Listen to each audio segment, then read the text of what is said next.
You know, something about resurrecting the dead. That's what I call it. When you've got something that's a dead horse that's been sitting in a barn or a garage for 20, 30 years and somebody finds it and says, hey, let's freshen that up. Let's put some late model horsepower in it. Let's make it new again, you know. That's the joy in all this for me, anyway.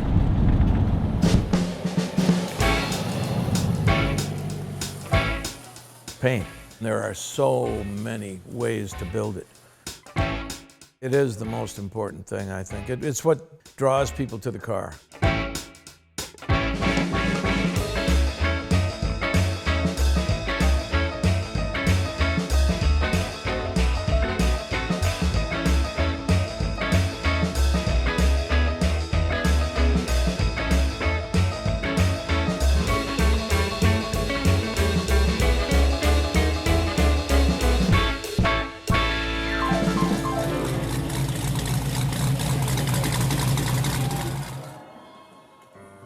In school, I would look at the car magazines, you know, they were small then. Carcraft was a small little magazine. You could put it inside your school book. That's what got me started, you know. I started painting motorcycles because they were small, and I consider them today to be difficult items to paint. Because when you're painting a small item with a large gun, you know, you have to know how to set the gun up to do it right. You know, this is a great way to learn how to paint, and so that's what I started with. I went to a Honda dealer one day and they just started bringing them over, the CL72s and 77s. And I said, when you get one of these in out of the crate, why don't you pull the sheet metal off one time and let me bring some parts down to the shop. And I did a candy apple red on this bike and brought the parts back. And he put the bike together and he pushed it out on the show floor and put the kickstand down, and 20 minutes later it was sold. I met Frank Nicholas, who was a partner of mine for a year. And he had a friend that owned a body shop, Tom's Auto Body. So his deal with me was, if you want to help pay the rent on the shop for painting your motorcycle stuff, you got to paint a car for me once in a while. Oh yeah, are you kidding me? I wound up buying Tom out. Back then I was making my own candies using the old nitro toners. I bought some stuff from out of California that some guy claimed to have the best custom paint. And I got it back here and I had 10 coats on it. I didn't have the color that I wanted. And that was the send-off right there. I was mad. I was angry. And I thought, you know, I need to find out what goes into this and why are these guys cheating me on the colorant that needs to be in this product. They want to sell more paint? Is that how they're going to do it? Well, the hell with it. I'm going to find out what makes paint. So went to the library, started reading about paint manufacturing and books. And I think the pivotal thing was my wife. Took a night course on oil painting. The guy next to her was a doctor of polymer chemistry, working for a resin company that makes paints for automobiles. With that start and using his name, I was able to get into some big companies that normally would never talk to some little guy, you know? And so I found out which resin was the best one for what I was trying to do. And I started buying drums of resin and making my own stuff, never intending to sell 10 cents of it to anybody. I was doing it for me. I just wanted to have control over what I was doing. And one day with my lawyer here, he was standing up front. I had mixed a gallon of candy color for somebody, and I was pushing the gallon across the counter. And he said, "What's that?" I said, "Well, I just sold him a gallon of my candy paint that I make." And he said, "Where's the label? What, you don't have a label?"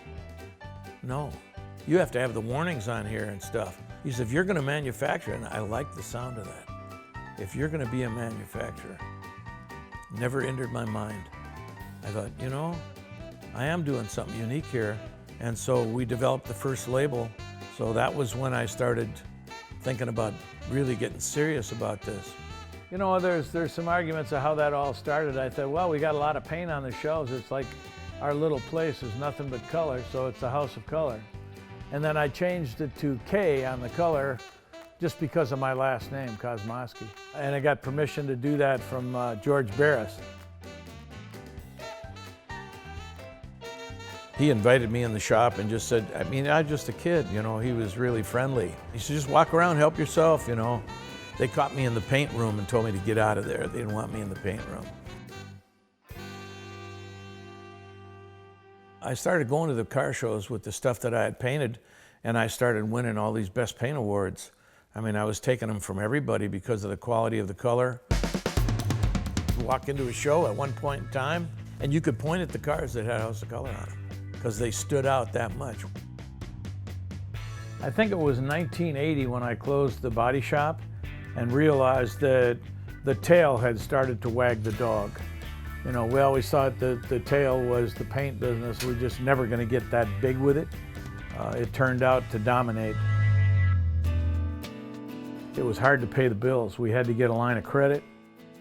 I remember sitting in there counting the receipts and looking at the bills. The bills outweighed the receipts. And so that's when the hours grew. I started putting in my 12, 14-hour days.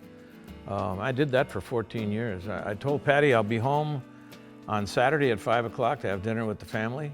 And I'm coming in the morning on Sunday. I'll be home at noon to spend the rest of the day with the family, whatever we want to do. It was 7 days a week, you know, for a lot of years to build up, just to stay alive, to stay here and make it happen. You know, we started out with 50-gallon batches and then grew to 150-gallon batches. That was right at the time that I started doing the urethane coatings. I had the first wet-on-wet European technology. It's heavy UV to protect the finishes, the crack-resistant coatings, using pure 100% organic pigments, the candy base coats, the encapsulated bases, the super transparent candies.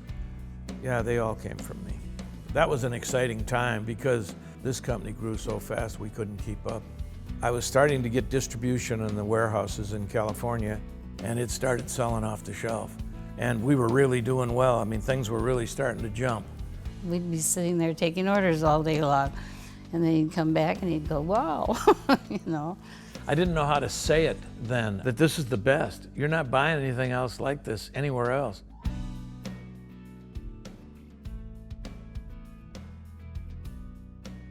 I think the Egyptians were the first civilization to spend a lot of time on art.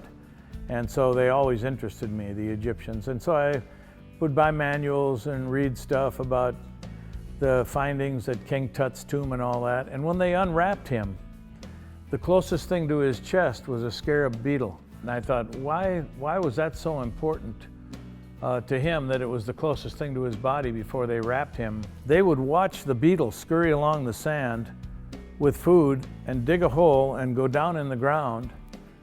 And the next day at noon, they'd be in the same place and they'd see the beetle come back up out of the sand and live another full lifetime.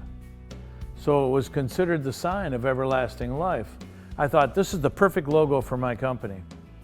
One that has everlasting life, and who better to show it off than Ra, the sun god?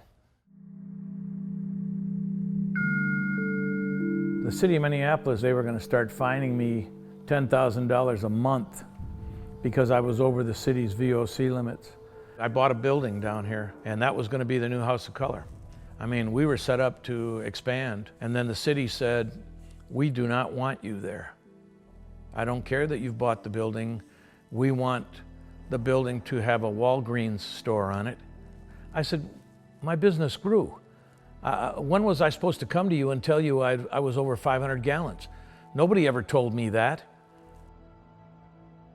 That's what happened. There's a Walgreens down there now on 46th and Hiawatha.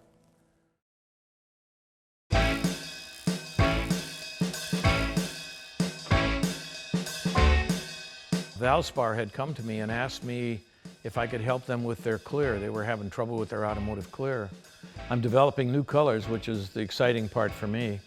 And it's good to be back in the trenches.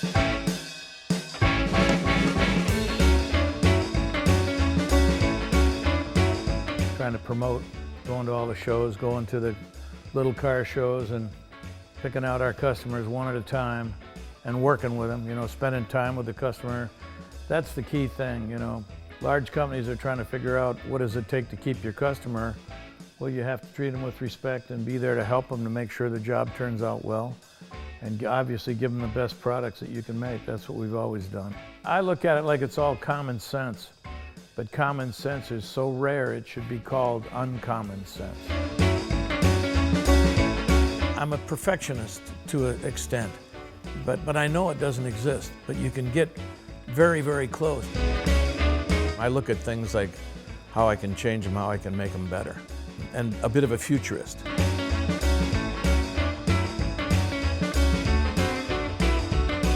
Always working on new stuff. You kind of have to funnel in on the colors you're working on. I haven't met anybody that's got it all figured out, but I've probably made more mistakes than most people you know because I've been out there breaking ground. I just don't think the paint industry would be where it is if it weren't for him. Mainly as an innovator. I mean, that truly is what he is. He's the color guy.